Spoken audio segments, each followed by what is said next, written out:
Diaspora.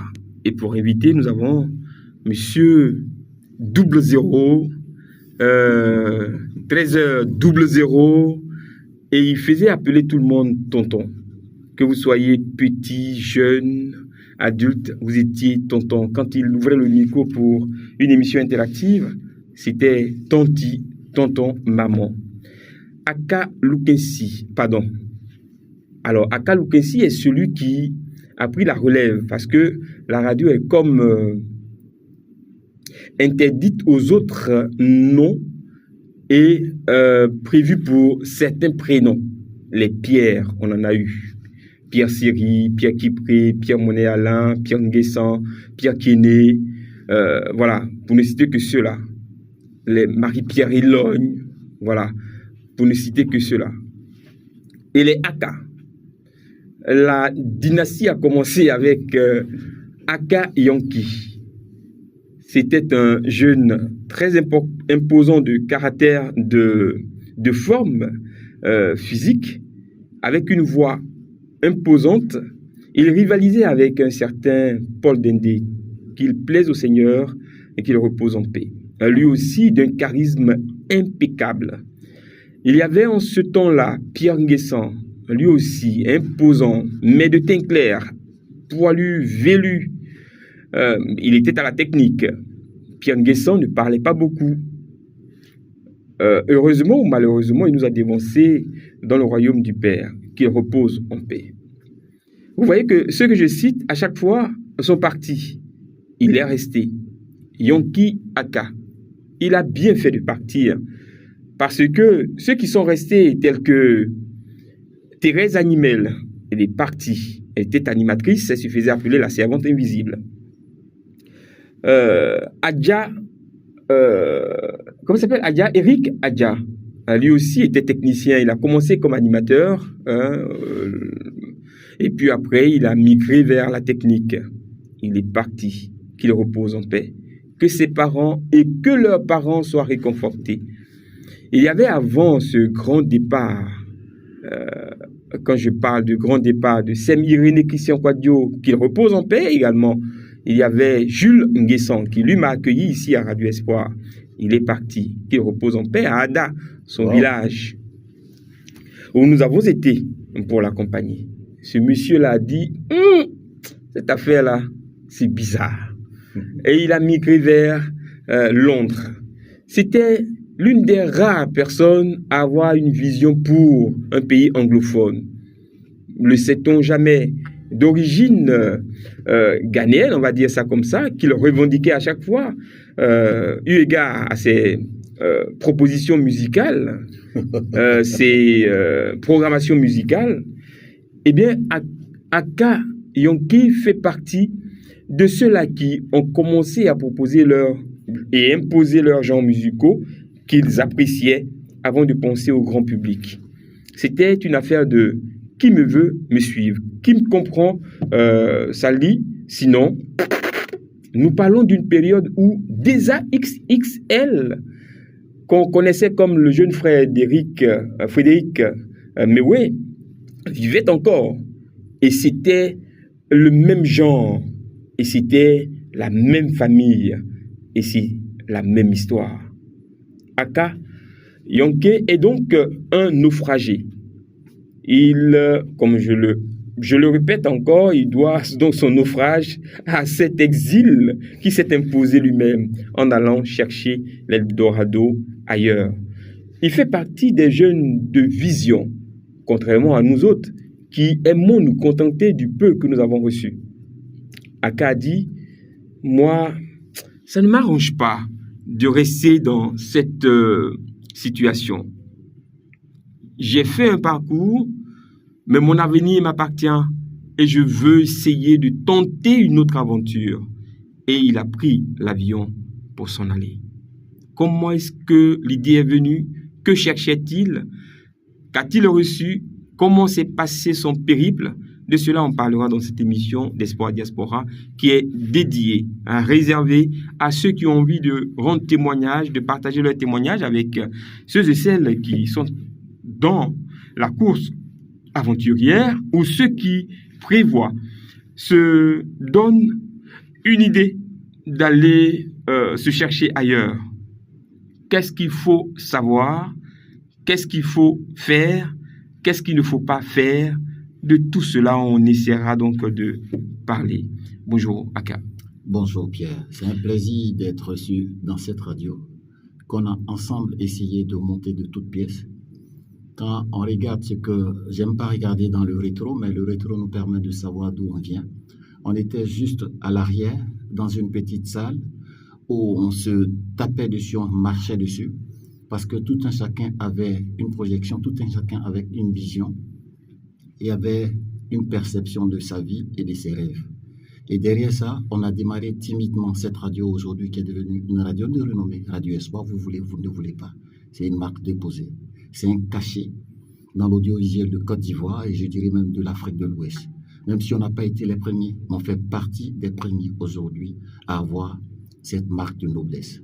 Et je remercie Père John Franco qui n'est plus avec et tous ceux qui ont suivi et tous ceux qui sont partis. Vous savez, souvent, pour poser un acte, souvent, pour savoir d'où on vient, on doit se poser les bonnes questions. Est-ce que Radio Espoir m'a apporté?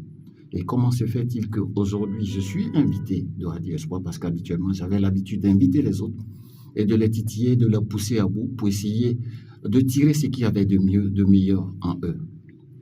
Et je suis parti, j'ai eu la chance d'aller en Europe pas parce que je ne voulais pas rester, mais il y a des choix qu'on se fait dans la vie et quand on est entouré des grands frères qui savent et qui ont eu l'occasion de parler avec, qui ont eu l'occasion de discuter avec, qui ont eu l'occasion d'échanger avec, te donne l'occasion de dire, bon, tu vas là où tu es arrivé. Maintenant, quelles sont tes attentes, quelles sont tes visions personnelles pour les 10 ans à venir ou pour les 15 ans à venir? Tu ne peux pas demander aujourd'hui à un Ivoirien ou à un Africain résident en Côte d'Ivoire pour se poser ou se projeter. Elle se dit, qu'est-ce qui s'attend dans les 10 ans à venir? Personne, parce que quand tu regardes aujourd'hui, on ne peut pas se permettre de rêver. Ceux qui rêvent, on les fait croire qu'ils sont des rêveurs ou ils veulent rêver. Mais ça n'existe pas. Et on a eu la chance d'être entouré de grands frères. Par moments, je n'aime pas dire son nom parce qu'il est très effacé. Il s'agit de M. Adoukwao et de sa femme. Aujourd'hui, on dit souvent de temps en temps, dis les bonnes choses et il est grand temps de mettre mes grands frères en même temps qui sont mes guides spirituels et mon papa qui m'a pris par la main parce que j'étais caractériel, j'étais un voyou, j'étais quelqu'un sur lequel on ne pouvait pas même compter. Et lui, il a décelé en moi que j'avais des qualités et que ces qualités, si je restais en Côte d'Ivoire, j'allais être un loser. Et il m'a aidé en allant voir mes parents pour que je puisse partir de la Côte d'Ivoire. Mais ça, c'est une autre paire de manches. Et je suis parti, j'ai eu la chance d'arriver. J'ai fait l'Allemagne, j'ai fait la France, j'ai fait une partie du Pays-Bas. J'ai tenté l'aventure en Angleterre, ça n'a pas marché. Je suis venu en Belgique et puis tout doucement, tout a commencé à se mettre en place. Et vous savez, souvent quand on veut faire des choses, ne pensez pas que nous on oublie Dieu ou Dieu nous oublie, parce que c'est Dieu qui nous a créés. Et si ta vie n'est pas centrée ou n'est pas ce Dieu, il n'est pas le centre d'intérêt de tous tes rêves, tout ce que tu as envie de faire, tu peux courir dans un sac comme les gens le disent. On ouvre le sac, tu respires et puis on referme le sac.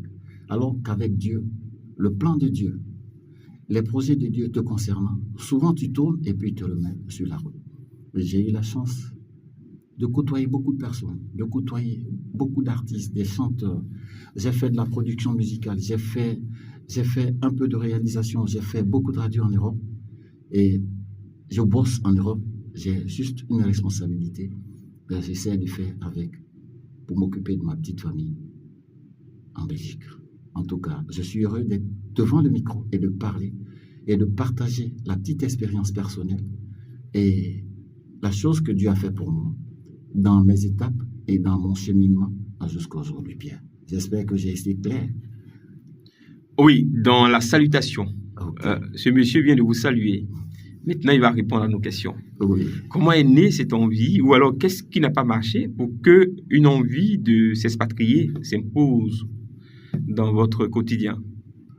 J'ai eu la chance de naître dans un quartier qu'on appelle communément le quartier Apollo à Treichville. Et ce quartier, il y a une paroisse toujours qui existe. Cette paroisse, c'est la paroisse Saint-Jean-d'Arc de Treichville. Et on a eu, avec la colonisation, avec l'apport des pères européens, une autre approche, une autre vision et d'autres rêves. Et on avait toujours, comme on appelle, des va-et-vient, des missionnaires qui venaient. Et à tout moment, on apprenait d'eux.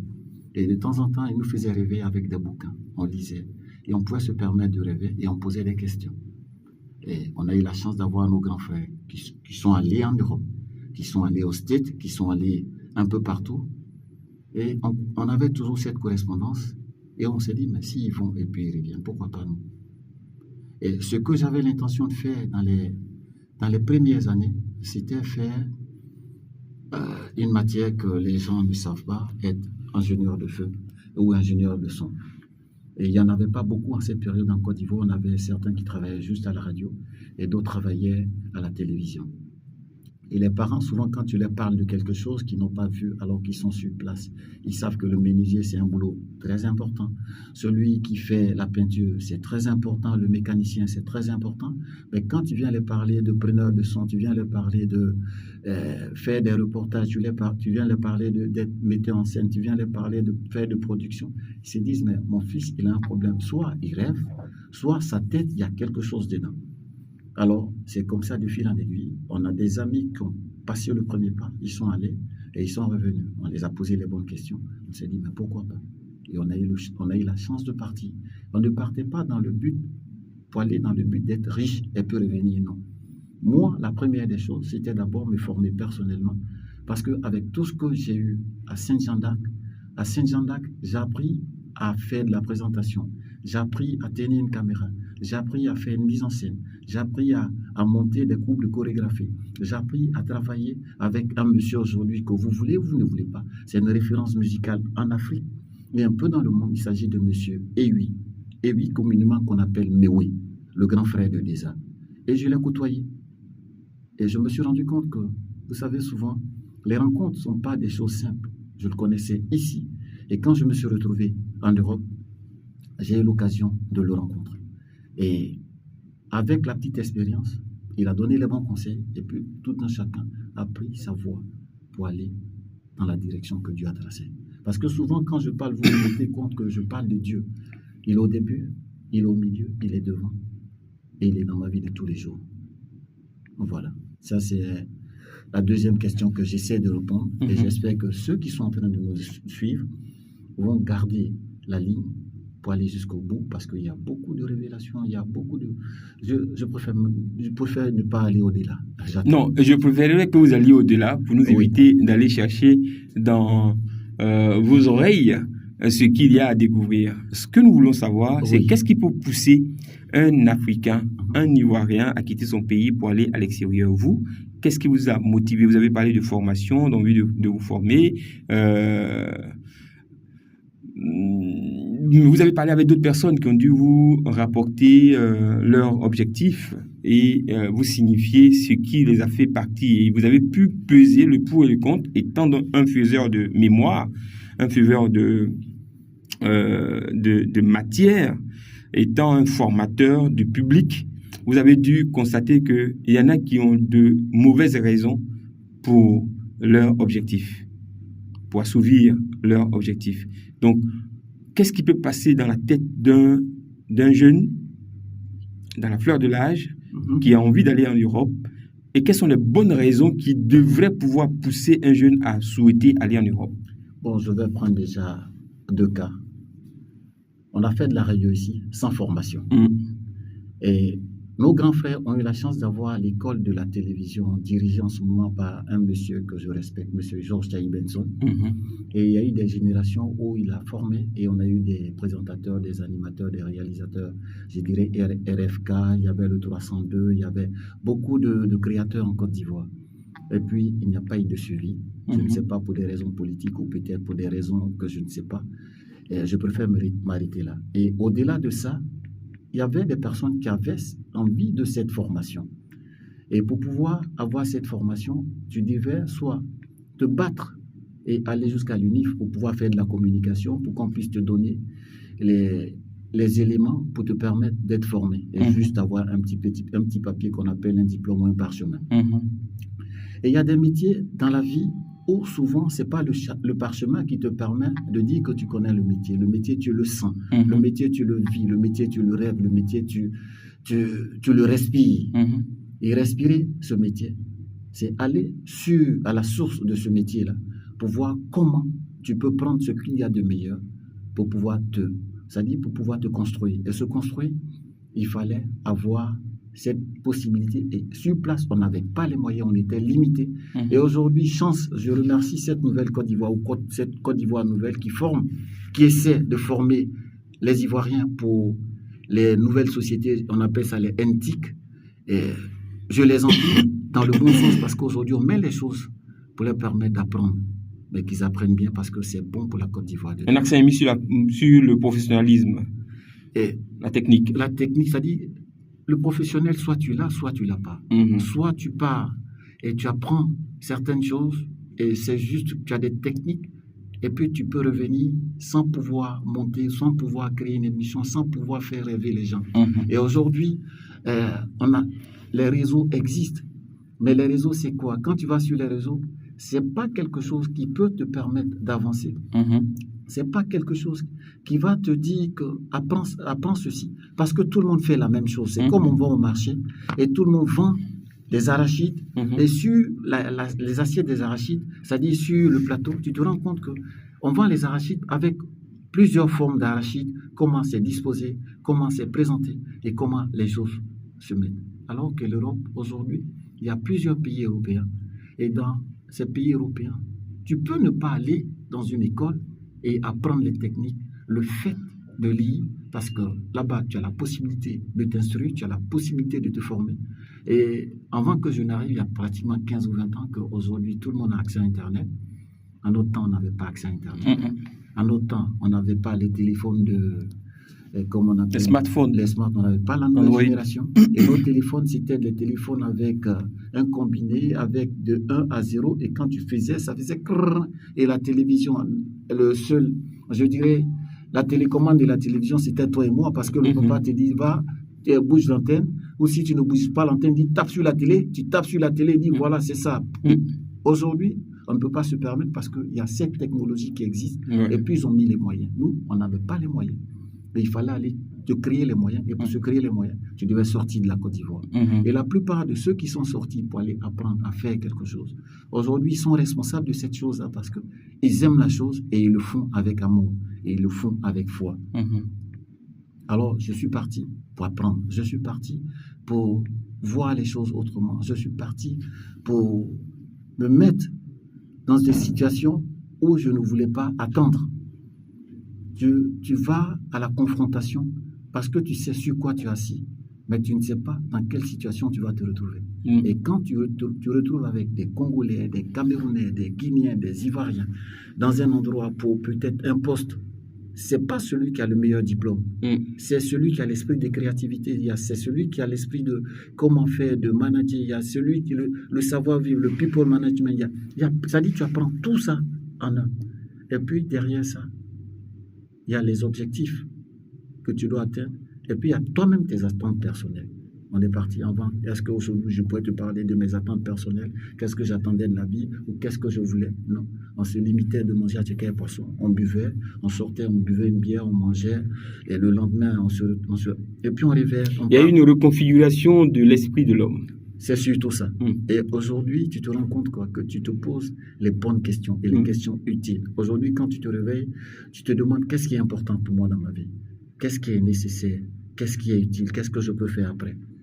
Et aujourd'hui, ce n'est pas parce que je suis allé en Europe, mais il y avait ça de façon enfouie en toi. Et il fallait te frotter aux autres pour que ça sorte. Parce que souvent, quand vous êtes en train de réfléchir, vous êtes en train de raisonner sur un problème, il y a quelqu'un qui dit la même chose, mais autrement. Alors tu te poses la question, mais comment se fait-il que moi, je n'ai pas pensé? Et lui, il a pensé à ça. Et c'est comme ça. En sortant, tu sors avec ton idée et tu apprends des autres. Et les autres, ce n'est pas parce qu'ils sont plus intelligents que toi, mais ils apprennent de toi. Comme j'apprends, j'ai toujours appris ici quand j'étais à Radio Espoir. On se battait quand on avait des trucs, on se disait, mais ce gars, il n'est pas normal. Ça fait partie de tout un chacun. Et donc, vous avez mis à l'heure vos paradigmes. J'espère. J'espère. Parce qu'aujourd'hui, je suis bien dans ma tête, je suis bien dans mon corps, je suis bien dans mon âme. C'est la chose la plus importante. Alors, la question qui se pose, c'est comment est-ce que vous êtes arrivé là-bas? Parce que ici, vous étiez bénévole à Radio Espoir, Oui. donc sans ressources. Et puis, on dit aussi qu'il y en a qui passent par l'eau et qui vont en Europe à pied. Alors, est-ce que vous êtes parti par la façon légale? Comment est-ce que vous êtes arrangé? Ça a été difficile pour vous? Je vais être clair. Vous savez, la nouvelle génération, il y a beaucoup de tilapia. Est-ce que tu sais les tilapia? C'est ceux qui prennent des bateaux. Et ce qu'on ne dit pas, il se pourrait que souvent on tire dans les bateaux.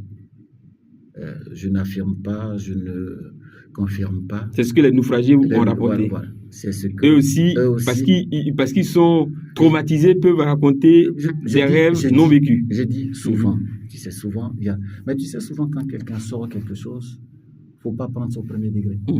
La personne vient d'un pays, il te sort une information. Quelqu'un vient d'un autre pays, ce n'est pas sur les mêmes faits. Et tu as des éléments, et ces éléments, tu essaies de les croiser. Maintenant, quand tu les croises dans quel but? Et moi, je ne suis pas parti en Europe de façon comme nos frères. C'est-à-dire clandestine. Voilà, c'est-à-dire les tilapia. Et je déconseille. Ce n'est pas parce que je suis là-bas, mais je déconseille parce que quand il y a des images qu'on vous donne, on vous donne juste 10 secondes d'image pour ne pas vous choquer. Et une journée alors? C'est-à-dire parce que c'est ça la communication. On essaie de réduire l'information pour ne pas choquer les gens parce qu'on ne sait pas dans quelle position vous êtes. Est-ce que vous êtes en train de manger? Est-ce que c'est toute la famille? Est-ce que les enfants sont prêts à voir des corps? Alors, on essaie de montrer des bateaux avec des gardes-côtes pour essayer de sauver. Ils en sauvent combien sur 10? Ou ils en sauvent combien sur 100? Le peu qu'on voit qu'ils ont sauvé, c'est parce qu'ils se sont décidés de vouloir les sauver. Sinon, la première des choses, l'intention première, s'ils se sentent envahis, alors ils ferment et puis les gens meurent. Les gens meurent comme des poissons. Les gens meurent comme, je ne dirais pas, comme si c'était normal. Et il y a d'autres qui transitent, par exemple, par la Libye, par le Mali, ils marchent. Je préfère leur dire que ce n'est pas la bonne manière. Tout le monde peut partir, tout le monde peut faire ce qu'il a envie de faire. Ce n'est pas parce que moi j'ai eu la chance que je vais décourager les gens. Je n'ai pas l'intention de décourager, je n'ai pas l'intention d'arrêter les gens. Mais réfléchissez avant de poser vos actes. Parce que le fait de vouloir partir, tu as tes parents derrière ici, tu as tes frères et sœurs, ils comptent sur toi. Est-ce que ton déplacement a le moyen que tu as mis pour pouvoir partir? Est-ce que tu ne peux pas te permettre de te prendre en charge ici et faire certaines choses? Parce que j'envie beaucoup aujourd'hui tous mes frères qui sont sur place et qui sont en train de se battre parce qu'ils ont la famille à côté. Ils n'ont pas besoin de faire de Western Union, ils n'ont pas besoin de faire du RIA, ils n'ont pas besoin de faire des oranges ou de quoi que ce soit. Ils ont les parents et peuvent aller en visite à leurs parents, à leur maman. Nous, quand on vient, qu'est-ce qu'on fait? On est rentré dans le cadenas, on est réglé comme tout le monde. On travaille sur 12 mois, on a droit à un mois de congé. Et c'est dans ce mois de congé qu'on vient vous dire bonjour. Et c'est dans ce mois de congé qu'on vient, les gens disent « Ah, il est arrivé, comme il est tellement gelé, on va le dégéler. » Alors, je souhaiterais que s'ils veulent partir, qu'ils partent par la bonne manière. Ça veut dire qu'ils se font un passeport, ils se font le visa. Ils partent, on sait qu'ils sont répertoriés, qu'ils partent si ça ne va pas. Ce n'est pas tout le monde qui gagne au loto. Si tu n'as pas pu gagner, tu reviens sur place. Ce n'est pas une honte de revenir sur place. Ce n'est pas une mauvaise chose. On a tenté une expérience qui n'a pas marché. Mais si tu tentes de passer dans l'eau que tu meurs, les parents ne savent pas si tu es arrivé, tu n'es jamais arrivé, tu n'es jamais parti. Alors, soit ils décident de dire je m'en fous, coûte que coûte, je suis en Côte d'Ivoire, avec tout ce qui s'est passé avec les guerres, je ne sais pas quoi faire, je préfère mourir là-bas et le reste, je m'en fous. Ça n'engage que lui. Mais qu'il rassure ses parents que où il s'en va, il peut mourir, comme il peut ne pas mourir, comme il peut ne plus revenir. Alors, je déconseille ces frères-là et de réfléchir à 2 ou 3 fois avant de prendre ce risque-là. Aka Yonki passait les après-midi de mardi, si je ne m'abuse. C'était l'homme des proverbes. Il avait les proverbes au bout des lèvres. C'était l'homme qui intervenait avec des histoires. Toujours une petite histoire au bout des lèvres pour transcrire sa pensée et pour donner la vision ou l'objectif de son émission. Aka Yonki, l'homme du silence, mais très bavard. C'est le premier qui a eu ce style de radio qu'arbore aujourd'hui le grand Alpha Blondy, l'histoire. Raconter l'histoire d'une jeune fille, d'un jeune homme, l'histoire belle ou malheureuse d'une personne, d'une tierce personne. Sophisme ou rêve, mais il savait entrer dans le cerveau de ceux qui l'écoutaient. On a déjà parlé de ses sélections musicales, mais on parle encore de son timbre vocal. Wow. Quelqu'un qui voulait entrer dans la vie de ses auditeurs, dans le cœur, se déposer, s'inviter dans le cœur de ses auditeurs. Il savait si bien le faire qu'il a été même repris, imité par Paul Dendé qui réussissait cela, mais lui en matinée. Aka Yonki, quand il partait d'ici, il nous a laissé un autre rêveur qu'il a formé avant de partir. Son nom était là tout à l'heure, le jeune Atier là, qui lui aussi a suivi les traces de son maître de parole. Eh bien, nous le recevons aujourd'hui parce qu'il a eu l'idée de s'exporter, de s'expatrier, d'aller donc se chercher. S'est-il retrouvé? Oui, on se retrouve toujours. Comment on fait? Est-ce que ça a été facile? Rien n'est facile dans la vie. Celui qui te dit qu'il a eu quelque chose facilement, soit cette personne a eu la chance, mais la chance, je pense que c'est la grâce de Dieu. Et quand tu as la chance, derrière cette chance-là, il y a les faveurs de Dieu. Alors, si tu as les faveurs de Dieu et la grâce de Dieu, c'est que ta vie, tu n'as pas de problème, tu es juste un passant, quelqu'un qui vit la vie que Dieu a tracée pour. Et souvent, on n'a pas tendance à comprendre que Dieu nous prend par la main. Et il nous envoie où il a envie de nous envoyer, même si on est des rebelles. Moi, je fus un rebelle parce que j'ai fait des choix dans ma vie, j'ai fait des conneries dans ma vie. Tout le monde fait des erreurs dans sa vie.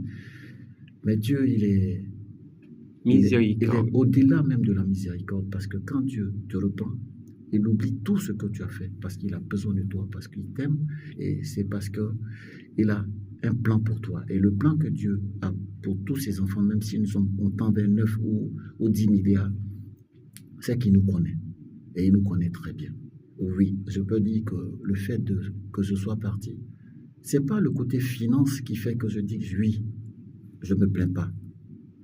Je réussis à payer mon loyer, je mange, je fais des projets, je nourris ma petite famille.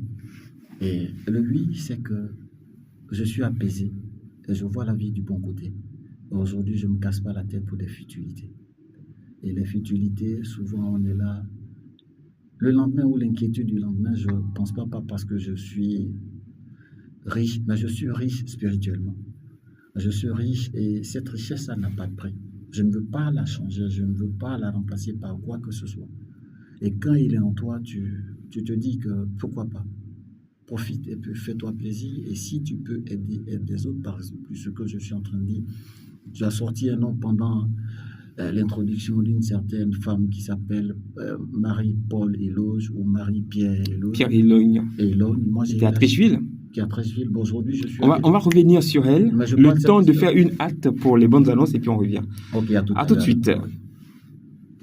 Voilà, après donc les bonnes annonces de Radio Espoir, on se retrouve avec Aka Yonki. Il parlait de Marie-Pierre Élogne qui était dans le même secteur qu'elle à Trécheville.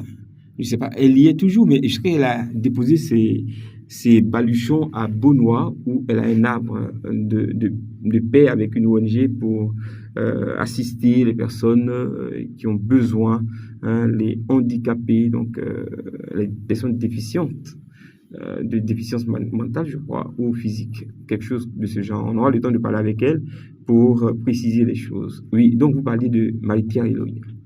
Oui, je parle parce que j'ai fait cette découverte en allant à Beaunois. Et je suis entré dans son ONG, pour ne pas dire dans sa petite bulle. Et quand tu arrives, tu es apaisé. Quand tu arrives, parce que souvent, on ne va pas avec un regard pour quelqu'un qui va soutenir quelqu'un. On va et on va avec un regard pour celui qui dit, mais pourquoi ces enfants sont comme ça? Comment ces enfants sont devenus comme ça? Tu sais, un enfant, quand il vit au monde, c'est Dieu qui décide la manière dont il va venir, la manière dont il va partir et la manière dont on doit s'occuper de lui. Là, je pense que cette femme-là, elle gagnerait à être soutenue. Souvent, les gens se cachent derrière les ONG pour faire quoi que ce soit. Elle, c'est une maman. Et c'est une maman de cœur, c'est une maman mère poule. J'ai approché 2 fois, elle a beaucoup de qualités, elle a beaucoup de choses dans sa tête. Elle a beaucoup de projets. Mais vous savez, souvent les projets, quand quelqu'un réfléchit dans ces projets, il faut un accompagnement. Je suis allé, j'ai vu qu'elle a beaucoup d'enfants et ce sont des enfants qui viennent de toute la Côte d'Ivoire. Et avec le peu de moyens qu'elle a, elle a des femmes qu'elle forme pour qu'elles puissent l'accompagner dans l'approche et dans l'occupation de ces enfants-là. Parce qu'il faut nourrir les enfants, il faut les soigner, il faut les habiller, elle a beaucoup de choses et je me demande comment elle fait. Et la moindre des choses, vous savez, nous les chrétiens catholiques, souvent, quand on va à l'église, si on ne vous demande pas de donner quelque chose, vous n'aviez pas l'habitude de donner. Vous n'aviez pas l'habitude, on doit vous forcer la main. Et elle, aujourd'hui, moi, je vais vous forcer la main. Entrez en contact avec elle. Demandez qu'est-ce que vous pouvez apporter à cette femme-là pour qu'elle puisse s'occuper dignement des enfants. Elle le fait. Mais ça va être encore chouette qu'elle se rende compte qu'elle n'est pas seule. Que dans l'aventure où elle est, il y a des personnes qui l'aiment, il y a des personnes qui aiment les enfants, il y a des personnes qui aiment la vie et il y a des personnes qui ont l'amour de Dieu pour l'aider à accompagner et à faire cette mission. Le voici devenu ambassadeur je suis pas, c'est un coup de cœur, de cet arc de Noé. Voilà, c'est un coup de cœur. Il y a des choses dans la vie, souvent tu passes, ça ne te dit rien. Mais quand tu arrives que les enfants, vous savez que le sourire, il est gratuit. Et des enfants qui te donnent un sourire, qui ne te demandent rien, le fait de leur dire bonjour, le fait de leur toucher, ils sont contents de voir la présence. On ne vous demande pas seulement de l'argent, on ne vous demande pas. Mais allez-y voir vos enfants. Ce sont vos enfants parce qu'il y a toutes les nationalités de Côte d'Ivoire, pour ne pas dire les ethnies de Côte d'Ivoire. Vous allez avoir des Agnis, vous allez avoir tous les enfants de Côte d'Ivoire se retrouvent là-bas. Peu importe leur position, peu importe leur handicap, peu importe leur état de santé. Vous savez, souvent, on crée des mots pour se cacher derrière les réalités. Allez-y voir vos enfants. Si vous ne pouvez pas aller les voir, allez-y voir cette dame qui a un gros cœur, qui a un grand cœur et qui fait beaucoup pour nos enfants. Et vous savez, on devait décerner chaque année des prix pour des personnes exceptionnelles, des personnes qui ont une vie et souvent on se demande mais comment elle fait parce que tous les jours elle se réveille, tous les jours elle a du répondant, tous les jours elle a de l'agnac, tous les jours elle a envie de donner le meilleur. Il y a combien de personnes ici quand ils se réveillent le matin pour pouvoir faire quelque chose? Non, ils dorment. Allez-y voir son expérience, donnez votre aide, apportez votre soutien. Ça peut être financier, ça peut aller parler avec elle, ça peut encourager les enfants, se rendre compte que les enfants ne sont pas seuls, qu'eux ne se sentent pas seuls. C'est une avance de toute la Côte d'Ivoire et tous ceux qui aiment Dieu. Parce que je ne dis pas chrétien, parce que je ne veux pas que ça soit canalisé pour une entité religieuse bien précise. C'est quelque chose pour tous les enfants de Dieu. Et quand on est enfant de Dieu, je vais commencer par mes frères musulmans qui ont un grand cœur. Je vais commencer par mes frères protestants qui ont un grand cœur. Je vais continuer aussi par mes frères chrétiens catholiques. Et puis, vous savez, il y a des personnes qui sont enfants de Dieu, qui ne sont pas dans une congrégation. Allez-y voir cette femme-là. Ne serait-ce que parler avec elle, ça va faire du bien. Et elle va se sentir bien, pour ne pas dire que ce qu'elle est en train de faire, elle est dans la bonne direction. C'était juste un coup de cœur. Super, magnifique. Si tu avais été là, la mobilisation pour les ressources, pour la construction de la cathédrale, serait allée en vrille. Mais, Aka, oui. Vous étiez chrétien ici, militant sur la paroisse, dans des mouvements, et vous êtes parti en Europe. Dans votre périple, est-ce que vous avez continué d'aimer Jésus ou bien vous l'avez mis de côté? Jésus, quand tu commences à l'aimer, même quand tu veux le mettre de côté, tu ne peux pas parce que du jour au lendemain, tu reviens en face. Parce que Dieu te parle tous les jours de façon directe ou indirecte. Soit ce que tu te poses comme question, quelqu'un d'autre est en train de parler à quelqu'un que tu ne connais pas. Et puis, il te sort une phrase et tu te rends compte que la phrase que ce dernier a sortie, c'était une fois pour toi. Alors, il y a eu un moment, j'ai eu des faiblesses en matière parce que je n'allais pas à l'église. Et par moment, quand on est là-bas, on se dit que Dieu n'existe pas. Le Dieu, il est en Afrique. Et quand tu es en Europe, les lundis ou les dimanches, quand tu vas à l'église, vous êtes 7 à l'église. Et tu te rends compte, quoi, ce sont les prières gnognon, je ne veux pas être méchant, quoi. On se la coule douce, on est pressé, on commence à 11h, une fois qu'il est midi. Si le prêtre fait 5 minutes, tout le monde lui laisse en plan. Et avec le temps, j'ai eu la chance d'avoir un enfant. Et quand l'enfant est venu en Côte d'Ivoire, il a souhaité être chrétien. Je lui ai posé les bonnes questions. J'ai dit, tu veux être chrétien. Tu sais, être chrétien, ça veut dire tous les matins, tous les dimanches, tu dois faire la catéchèse, tu dois faire la première communion, tu dois faire ceci. Il a dit, ok. Et je l'ai accompagné pendant 3 ans. Et au fur et à mesure que j'accompagnais mon fils, il y avait quelque chose qui revenait à moi parce que c'est quelque chose que j'ai déjà fait durant toute ma vie. Et faire quelque chose dans sa vie et accompagner son fils, tu lui dis, mais ah oui, j'accompagne mon fils.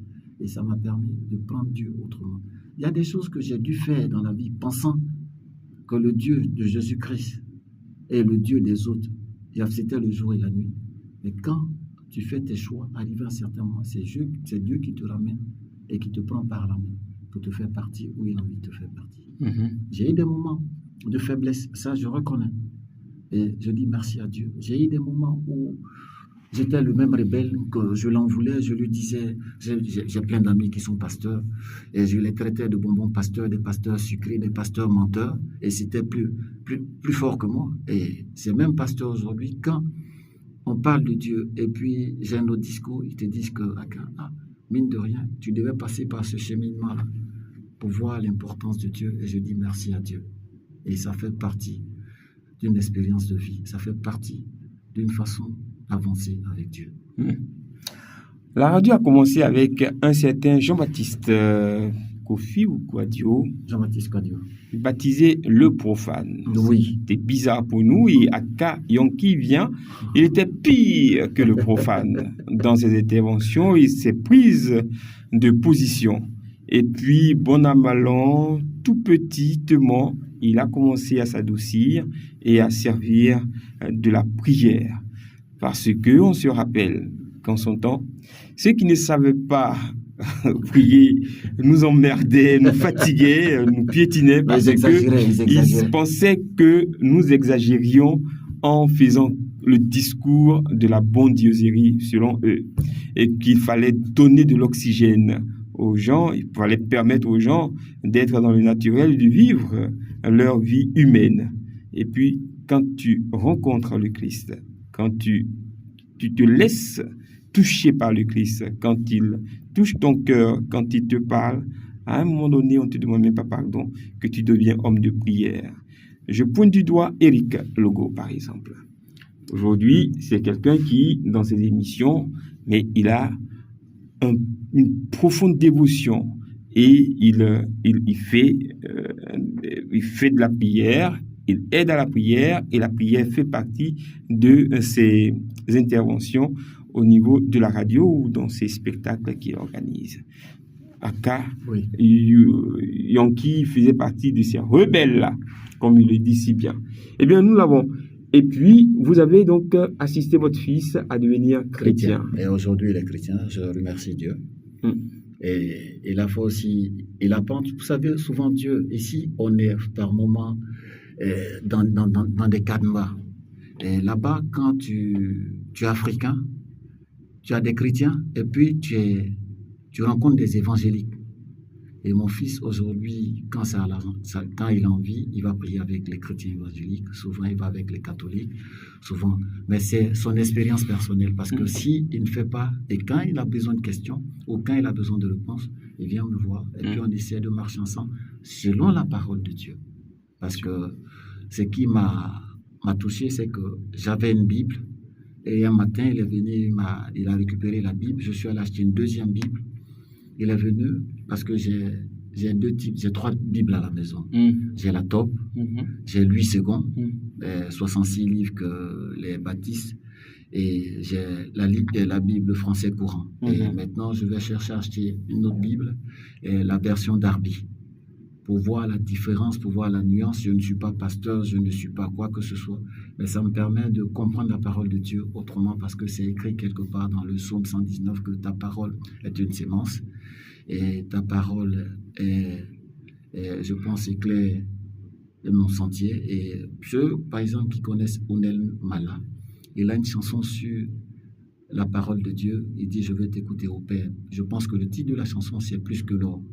Alors, la parole de Dieu vaut plus que l'or. Et cette parole-là, elle n'a pas de prix.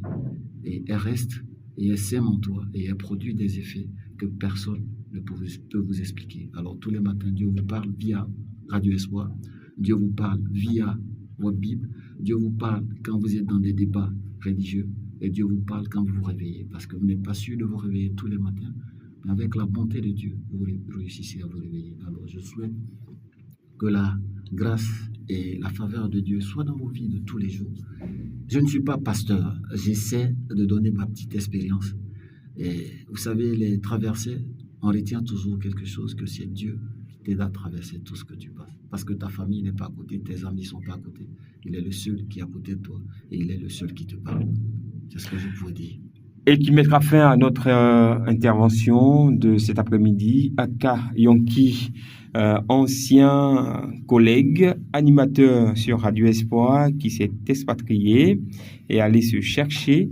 Je me suis retrouvé. Il s'est retrouvé. Voilà. Il va, il vient. Aujourd'hui, il est de passage. Nous avons profité donc de ce court instant pour avoir ses impressions, mais surtout pour partager avec lui son vécu. Il a mentionné des témoignages. Saura-t-il nous les partager? On le saura le jeudi prochain dans une autre capsule. Pour aujourd'hui, c'est terminé. Merci Aka. Merci. Que Dieu vous bénisse. À vous aussi, merci.